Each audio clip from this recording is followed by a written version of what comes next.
रावण के मामा की ये 6 बातें मनुष्य को धनवान बना देंगी।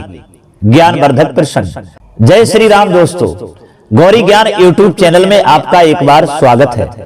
दोस्तों, इस वीडियो में आज का प्रसंग बहुत ही कुछ सीख देने वाला है, जो ये रामायण से लिया गया है। कहते हैं कि रामायण एक ऐसा ग्रंथ है जिसमें ऐसी ऐसी अनमोल बातें छुपी हैं जिनका कोई मोल नहीं है।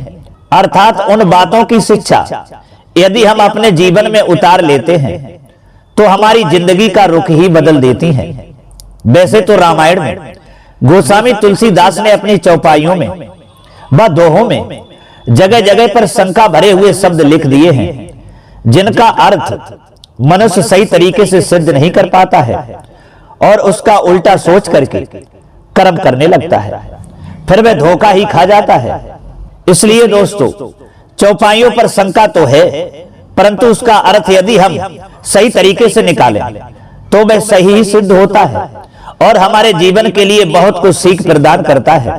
तो दोस्तों, आइए इस वीडियो में बात करते हैं कि रावण के मामा ने रावण को ऐसी कौन सी 6 बातें बताई जिनकी वजह से रावण को बहुत कुछ प्राप्त हो गया था, लेकिन सब कुछ मिलने के बाद भी रावण नीत को छोड़ करके और अनीत पर चलने लगा।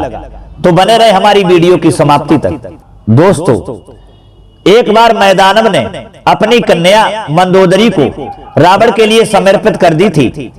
फिर उसके बाद पुनः रावण ने अपने भाई कुंभकर्ण का विवाह दैत्यराज बलि की नातिन ब्रजज्वाला के साथ कर दिया था। उसके बाद विभीषण का विवाह शैलुष नामक गंधर्व की कन्या शर्मा के साथ किया था और शूर्पणखा का विवाह पातालपुरी में विद्युज्जिह्वा नामक दैत्य के साथ कर दिया था।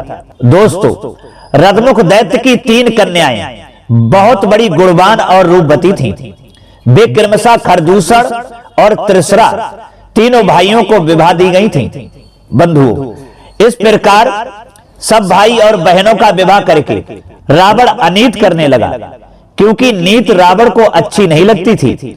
फिर एक दिन रावण पाताल में गया और अपने नाना सुमाली एवं उनके भाई माल्यवान को सब परिवार सहित बुला लाया और अपने पास ही बसा लिया। अब तो दल बल से रावण बहुत बड़ा बलशाली बन गया था। दोस्तों, रावण का अमित दल बल देख करके एक दिन सुमाली ने कहा, हे तात, सब वैभव युक्त गढ़लंका मेरी ही है। एक दिन विष्णु ने मेरी लंका छिनवा ली और मुझे वहां से भगा दिया था। मैं भागकर पाताल में रहने लगा। अब तुम्हारे पास आया हूं, पर लंका का वैभव देख करके मेरे हृदय में शूल हो रहा है, जो तुम्हारी ननिहाल है। हे देवते रावण, इसे तुम छीन लो, तब मेरे दिल को तसल्ली मिलेगी। दोस्तों, रावण ने अपने नाना की यह बात सुनकर के नाना को बड़ी फटकार लगा दी और कहा, कुबेर मेरा बड़ा भाई है, ऐसा नहीं हो सकता है। फिर कुछ समय के अंत में रावण के मामा प्रहस्त और ससुर मैदानव आए और रावण से कहा, देखो रावण, देश वेद और कुल की ये रीति है। समझाते हुए बोले, जड़ यानी घर जमीन, स्त्री, गढ़, राज्य और साज एवं खजाना जैसे जहां मिल जाए उसे ले लेना चाहिए। यही बलवानों की पहचान होती है, क्योंकि देवताओं ने, मनुष्यों ने और दैत्यों ने तथा और भी जिसने जहां जो कुछ पाया है वह सब छल बल व समर नीति से ही तो पाया है। कहते हैं जुआ और युद्ध छल बल से ही होता है, इसमें किंचित भी पाप नहीं है। यह दैत्यों की बात है। कहने सुनने से पत्थर भी चल जाता है, जैसे कुंभज के कहने से विंध्याचल पर्वत चल गया था। इसलिए रावण, तुम तनिक भी विचार ना करो और लंका को छीनकर अपने हवाले करो और उसमें अनन्य सुख भोगो। दोस्तों, रावण तब लोभ में आ गया। जानते हैं दोस्तों, हर पाप का बाप होता है लोभ। रावण को लालच बढ़ गया था।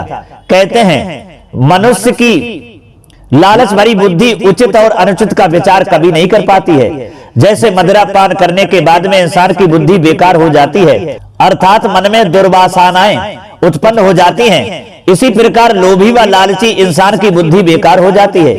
एक दिन वह गलत कदम उठा ही लेता है। दोस्तों, रावण की बुद्धि लोभ ने मार दी। मैदानव और प्रस्थ की बात रावण ने नहीं टाल पाई और अपनी चतुरंगी सेना को सजाकर रावण पहुंच गया और लंका को रावण ने घेर लिया। कुबेर यक्षों को लेकर भाग गए, अपने जीवन को बचा गए। रावण ने लंका को अपने हवाले कर लिया। फिर रावण ने खाली लंका देखी तो उसने यथा योग्य अपने सब दैत्यों को बसा दिया। फिर रावण दल और बल भवन स्त्री आज सुंदर पाकर वह बहुत बड़ी अनीत करने लगा, जिसका वर्णन नहीं किया जा सकता है। इधर कुबेर ने अलकापुरी बसाई, उसमें दल बल यक्षों के साथ कुबेर वहां रहने लगा।